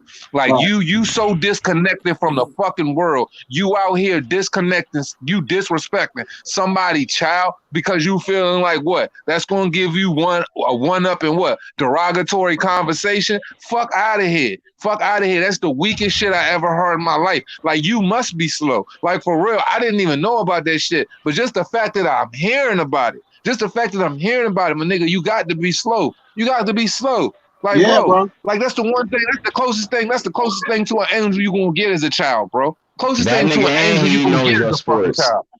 That nigga, and he knows your sports. I ain't never really fuck with that nigga, but that nigga told me about that nigga mentioning something about that nigga's family. Like, nigga, yeah, you don't do that type of shit, bro. That's when, like I said, hold on. When he knows his sports, this was the thing when he knows his sport. He didn't come at Boone Kids like H-Money came at Boone Kids. He mentioned his kids, but what he said about his kids is like, he need to keep his kids off of his live stream and that type of shit. But he was fucking with Boo's teeth and all of that. He didn't like H-Money was disrespecting that dude. Still, you don't even mention nothing about my kids, period. You don't mention nothing. I feel you, but it's different when somebody mentions them and disrespect them, bro. You know what I mean? He was disrespecting that man kids, H-Money. That's different than saying you need to keep your kids off the live stream. That's not like disrespecting nobody's kids. That's all he knows the sports said about his kids. H-Money was disrespecting that man kid, calling them dirty and all of this kind of stupid shit, bro. You know what I mean? Nigga not even gonna tell me to keep my kids off of the live, nigga. Whatever I do on my live, nigga, that's what it be. Right. I mean, shit, my little daughter. As a man, no other man tells nobody how to raise their child. Now, if you feel like you the type of individual, and this how this go, and this for everybody, because you know I'm a full believer in giving free game, because I'm a real nigga through and through.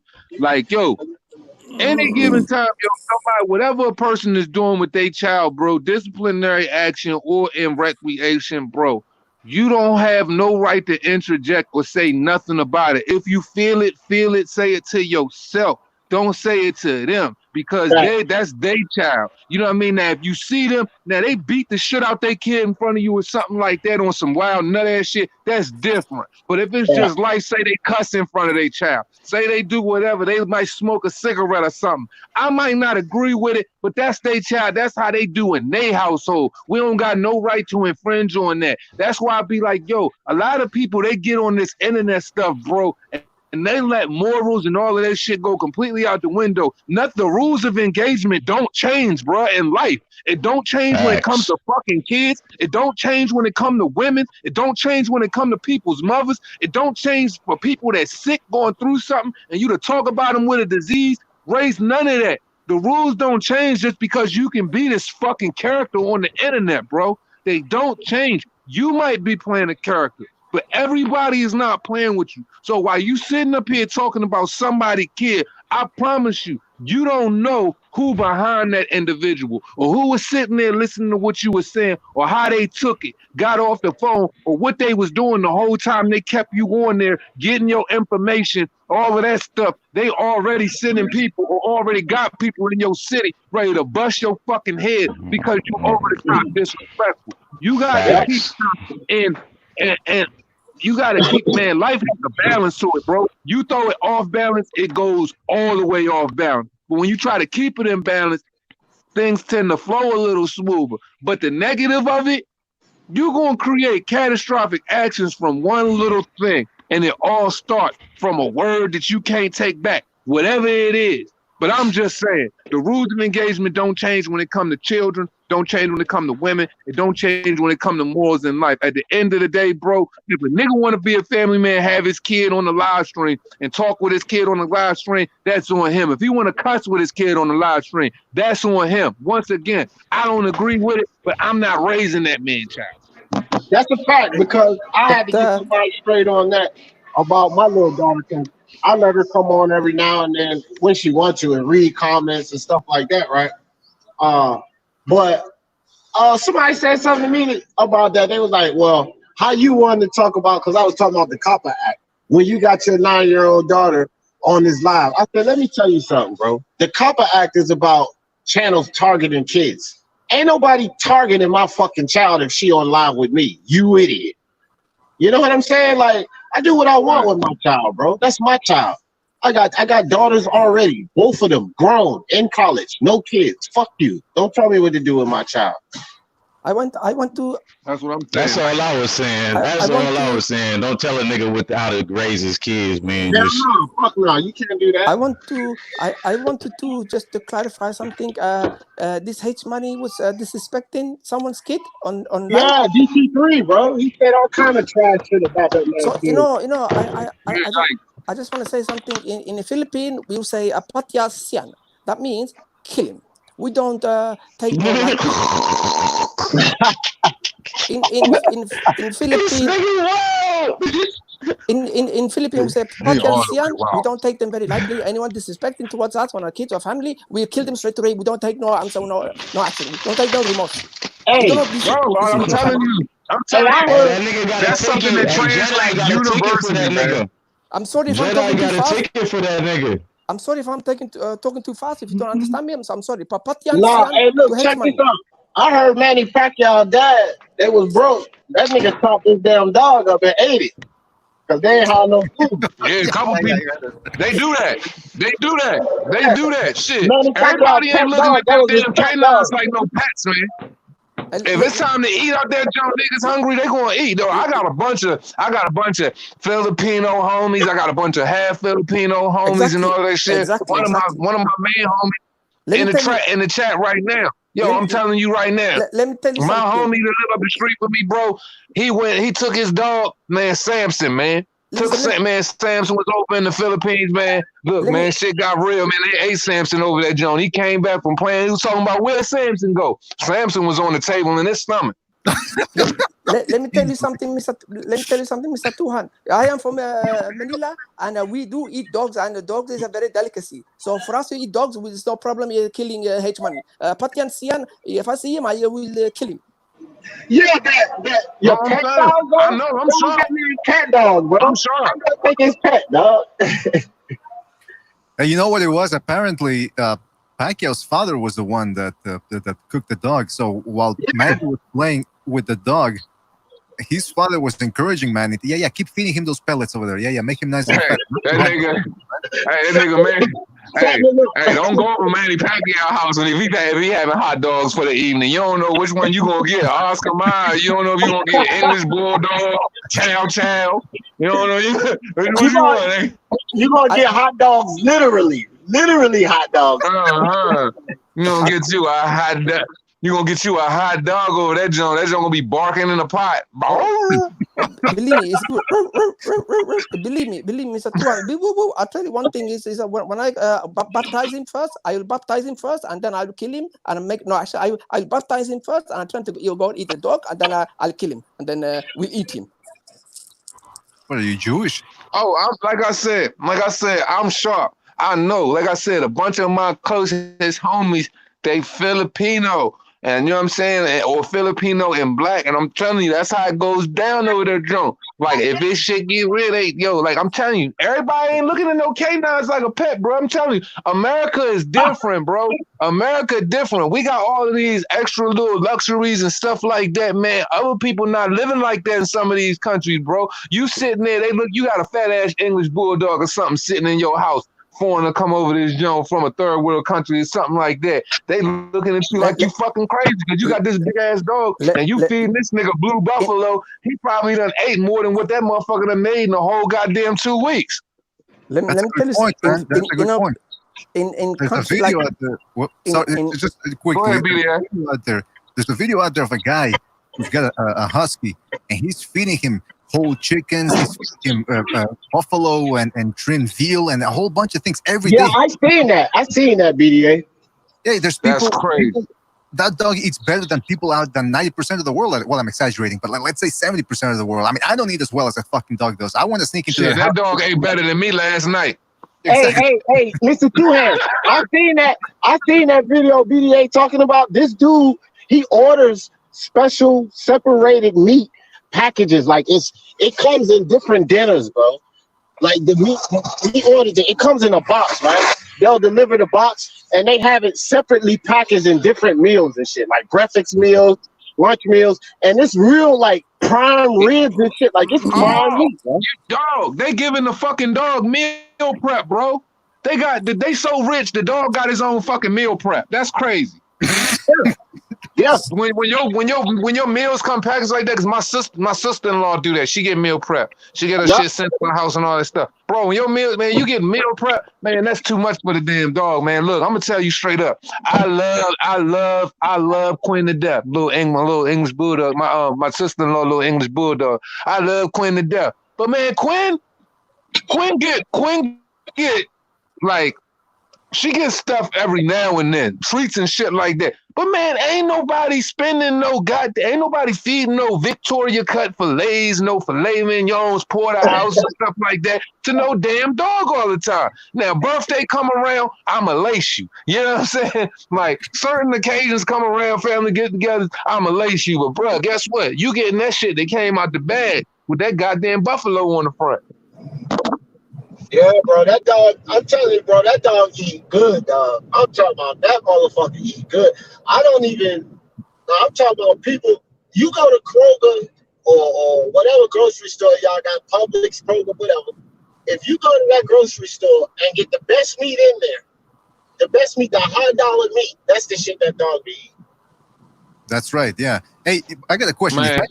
If Manny Pacquiao gets a hold of that dog, does his career get rejuvenated for 10 years? Listen, BD, listen. In the Philippines, our system is corrupt. You have money, you could do anything. You could buy the system up. Even the cops are bloody, the corrupt. No problem killing. You send me people over in the Philippines, I'll chop them up in pieces. You shouldn't be saying that on a live stream, but yeah, go ahead. But I'm just being serious. That's not towards you or towards the hate money for disrespecting someone's kids. I do not like this. Allegedly. Allegedly, yeah. Why no allegedly? That motherfucker was disrespectful. Like, look, I'm gonna keep it all the way official, bro. When it comes like this, when it comes down to pets, bro. Like no, just speaking on that situation, the way that man feeds his dog. Do you know that individual feeds his fucking dog like that, but he probably walks past a homeless man every day and don't even get that motherfucker $2? Exactly. Yeah, that's a fucking problem. If you feeding your dog steak and filet mignon and people is sitting out on the fucking corner starving every day, that's a fucking problem. It's just like homeless people in front of the White House is super fucking disturbing. Don't make no sense. Like little shit like this that people don't pay attention to. Now you get a $6.2 trillion so-called stimulus or whatever, but everybody get one. Certain people that file their taxes get $1,200. $1,200 times all the people in the world don't come out to no $6.2 trillion. I can tell you that fucking much. That might come out to a smooth 50 billion. You know what I mean? Like in America, that might come out to a smooth 50 billion. I'm just estimating here. None of these numbers are concrete. I'm just giving a hypothesis. So it just shows you right there, bro, that this shit wasn't never designed to give a fuck about us. The only people that were designed to give a fuck about us are us.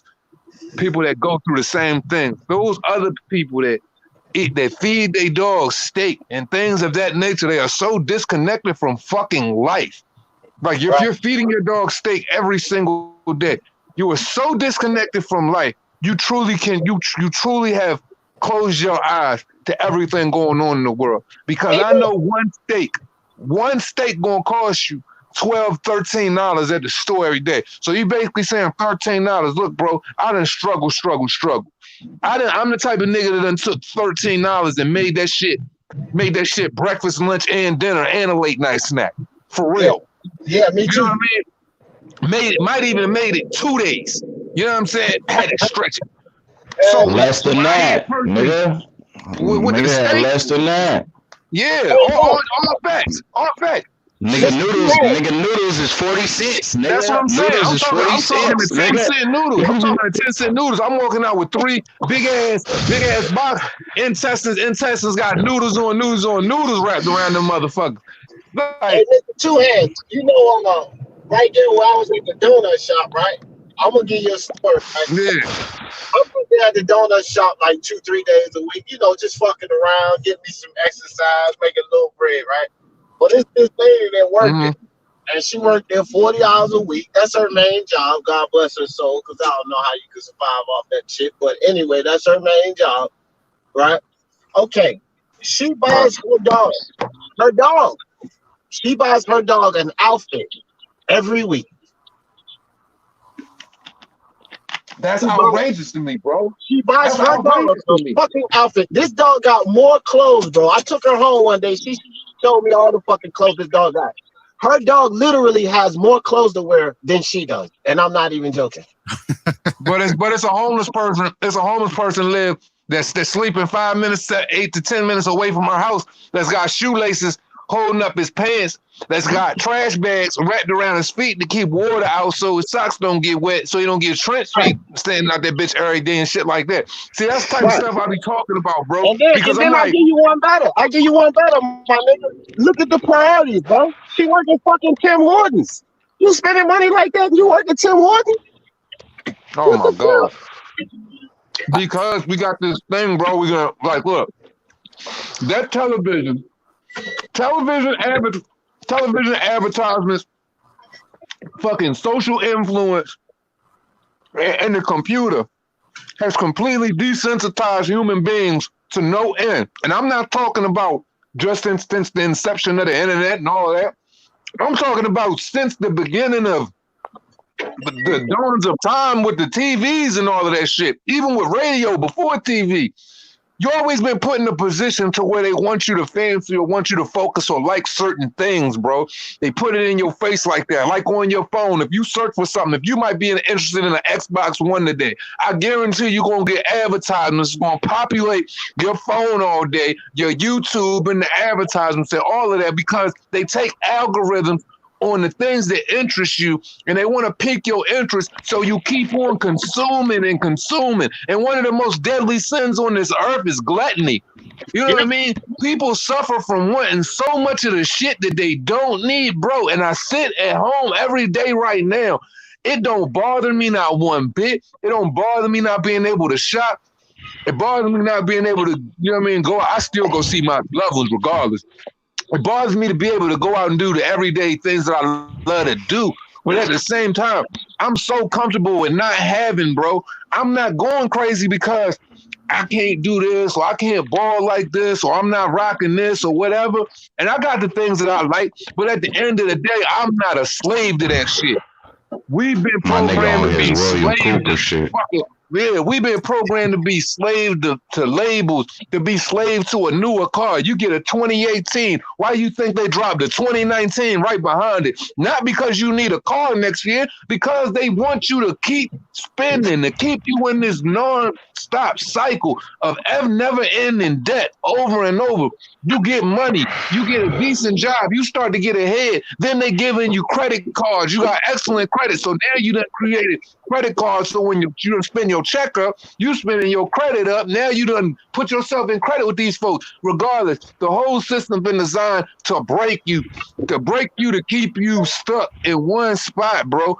I'm telling you, that's why like that shit with the dog, all of that shit come from.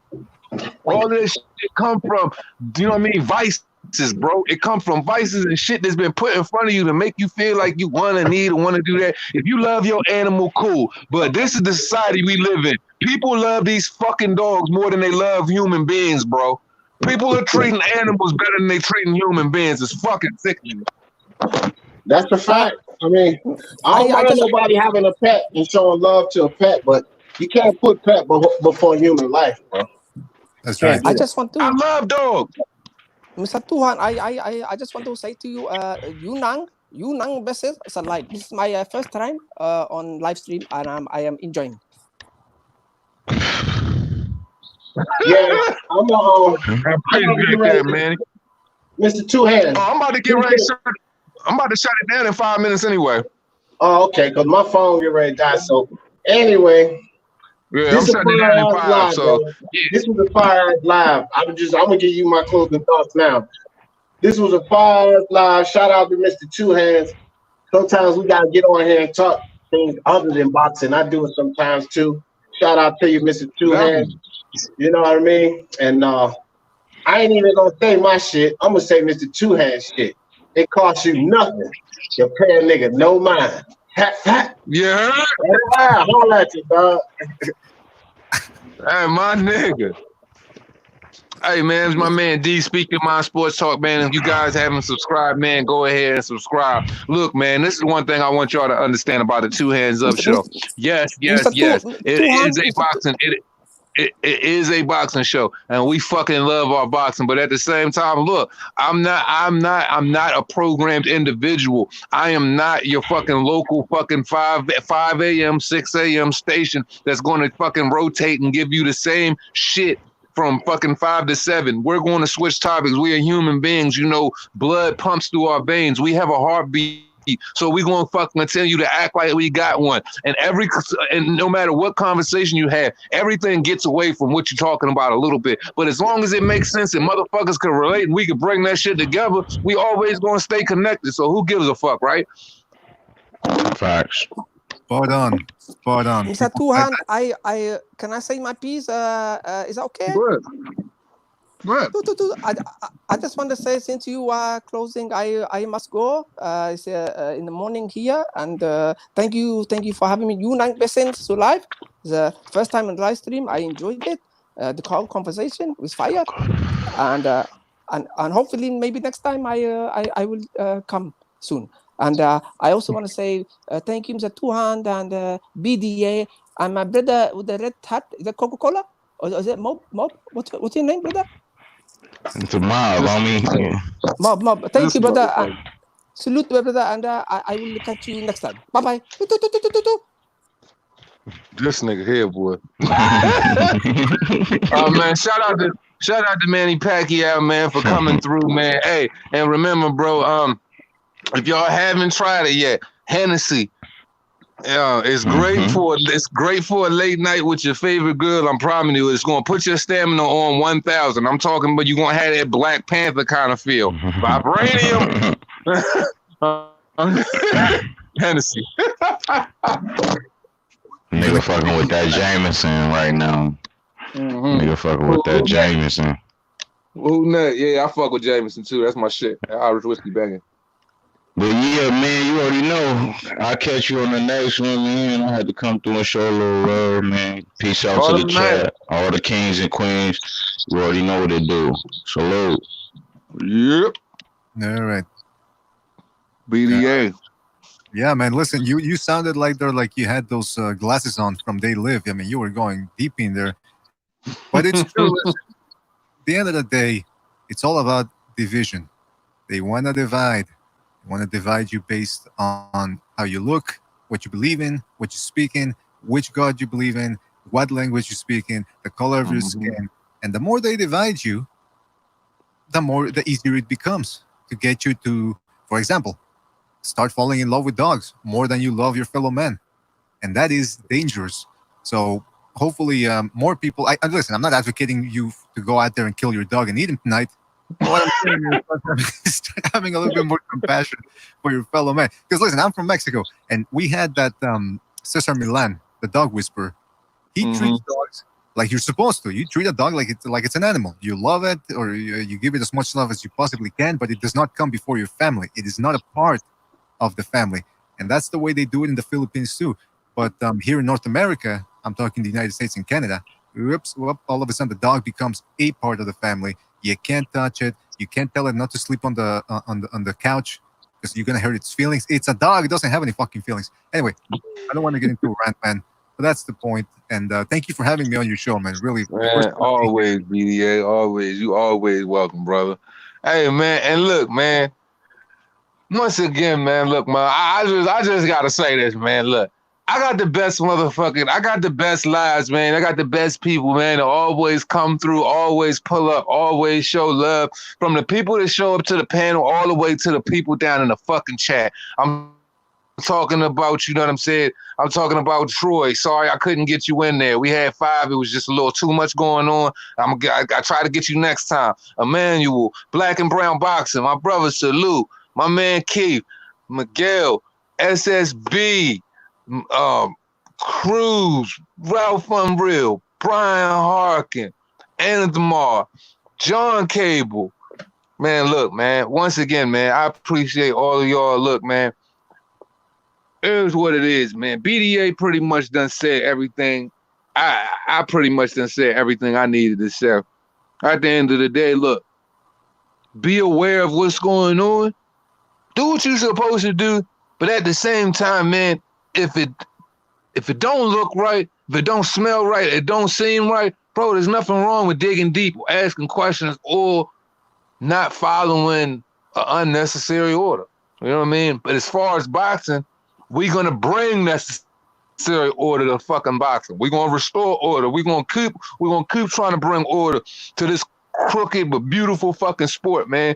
It's one of the best fucking things. It's the best shit ever, but at the end of the day, man, we always say, at the end of this shit, bro, it costs you nothing to pay a nigga no mind. It's the motherfucking boss. I appreciate everybody on the panel. I appreciate, you know what I'm saying, the people that stopped through, watched the live. Man, we're going to keep doing this shit again and again and again, because once again, I'm starting to feel like we got one of the fucking littest lives on this boxing shit. And we just going to keep turning this shit up, man. That's what it's about, bro. As always. Speaking of lives, Mr. Two Hands, if you have an open invite over at the Boxing Debate Arena, anytime you want, man, just drop by, right? Hey, man, same with you, bro. Same with you. Hey, man, I appreciate all y'all. Y'all have a wonderful night. Everybody be safe. Respect. Take it easy.